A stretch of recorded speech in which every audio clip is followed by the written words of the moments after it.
Good morning friends. तो आज की इस वीडियो में बात करेंगे माय ग्रैंड मदर हाउस पर। ठीक है, मेरी दादी माँ का घर के बारे में बात करेंगे, जिसकी लेखिका है कमला दास है। तो ध्यान देना, जो बच्चे 12th में है उसका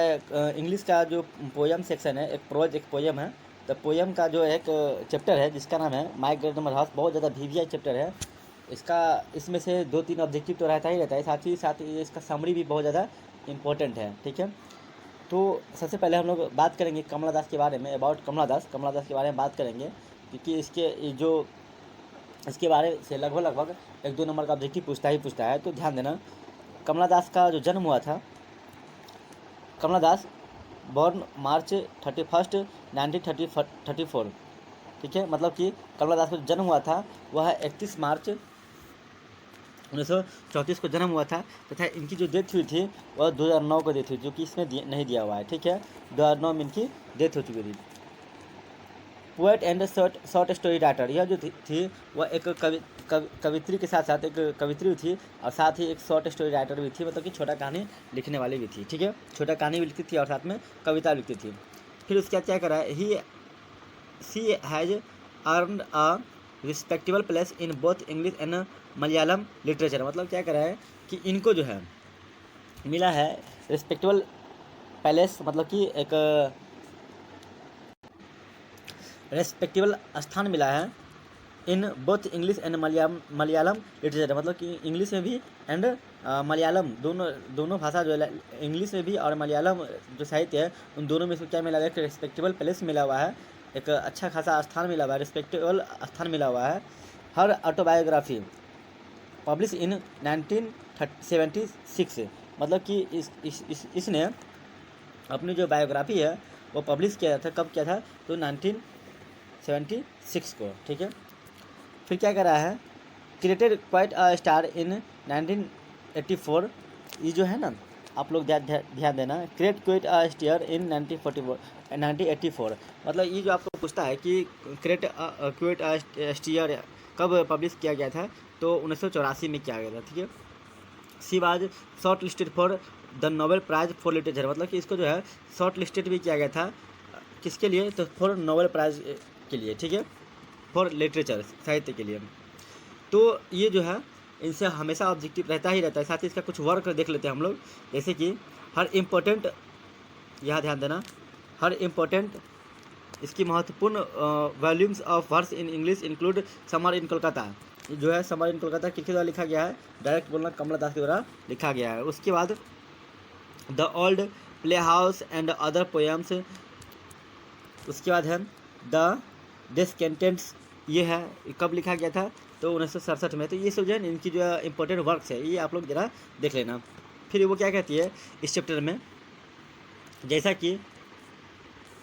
चैप्टर का नाम क्या है, माय ग्रैंड मदर्स हाउस। इसका मतलब क्या होता है, मतलब मेरी दादी माँ का घर, दादी माँ के घर के बारे में लिखती है लेखिका, अपने दादी माँ के घर को याद करती है और उसके बारे में वो लिखती है, क्या कहती है ज़रा ध्यान देना, और एक्सप्लेनेशन अच्छे से सुनना, क्योंकि एक्सप्लेनेशन से लगभग हर बार कुछ ना कुछ क्वेश्चन रहता ही है एक्सप्लेन करने वाला। ठीक है, एक्सप्लेन करना होता है, उसको विस्तार करना होता है। तो ध्यान देना, आप लोग इससे कर लोगे, नहीं होगा तो फिर मैं तो सिखलाऊंगा ही। आप लोग अगर हम मेरे चैनल पर नए हैं तो चैनल को ज़रूर सब्सक्राइब कर दे, बेल आइकन ज़रूर दबा दे, ताकि आपके पास जो है सबसे पहले नोटिफिकेशन पहुंच सके। ध्यान देना, क्या कर रहा है, there is a house now far away where once, मतलब क्या कर रहा है कि देयर इज अ हाउस, एक घर था, नाउ फार अवे, मतलब क्या कर रहा है कि एक घर है, नाउ फार अवे मतलब जो दूर है, where once I received love, जहाँ मैंने एक बार क्या पाया था, तो प्यार पाया था, डेट वुमेन डेड, क्या कह रही है कि वो जो महिला थी वो क्या हो चुकी है, तो वह मर चुकी है, उनका जो है देहांत हो चुका है।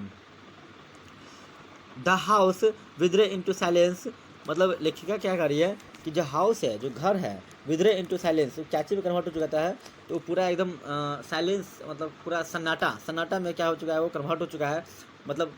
वो जो घर है वो पूरी सन्नाटा में हो चुका है, सन्नाटा में जो है वह तब्दील हो चुका है, विद्रोह हो चुका है। स्नेक मूव्ड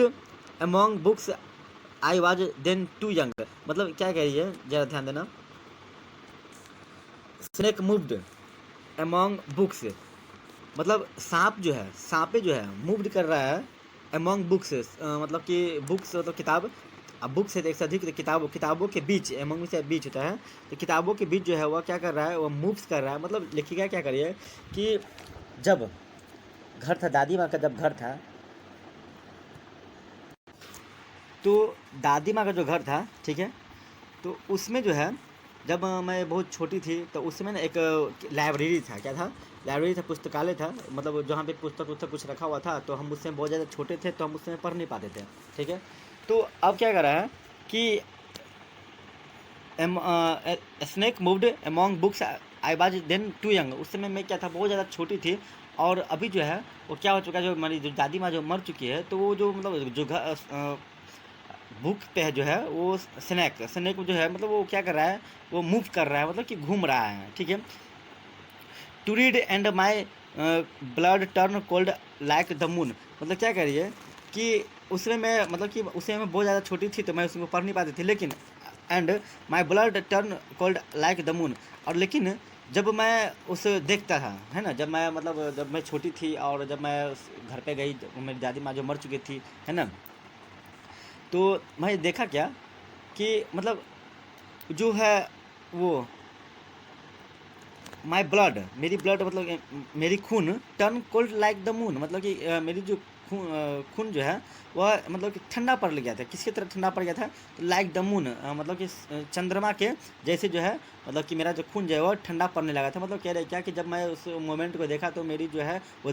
ब्लड जो है वो ठंडा पड़ने लगा था, आई मीन सिहरने लगा था, ठीक है। How often think of I think of going, मतलब क्या कर रहा है कि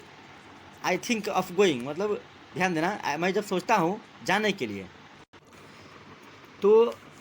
ध्यान देना यहाँ पे, how often I think of going, मतलब कि हाउ ऑफन कितनी बार, तो कितनी बार I think of going there, मतलब कि मैंने कितनी बार वहाँ जाने की सोचा, है ना। To peer through blind eyes of windows और just listen to the frozen air, मतलब क्या कर रहा है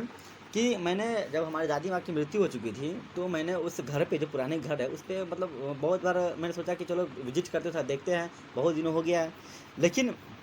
to peer through blind eyes of window और just listen to the frozen air, मतलब पीर थ्रू मीन्स क्या होता है, झांकना, क्या होता है, झांकना। तो वो जो खिड़की थी, एक मिनट मैं आपको एक डायग्राम बना देता हूँ। इसे मान के चलिए कि ये घर है ना, तो मैंने जैसे इस घर से झांकने की कोशिश किया, पीर थ्रू पीर पियर या फिर पीर इसको बोल सकते हैं, कुछ ही बोल सकते हैं, पीर through blind eyes of Windows, जो अंधे की तरह जो आँख है उसके आँख से जो मतलब उसकी जो खिड़की है उसकी ओर से मैंने झांकने की कोशिश किया।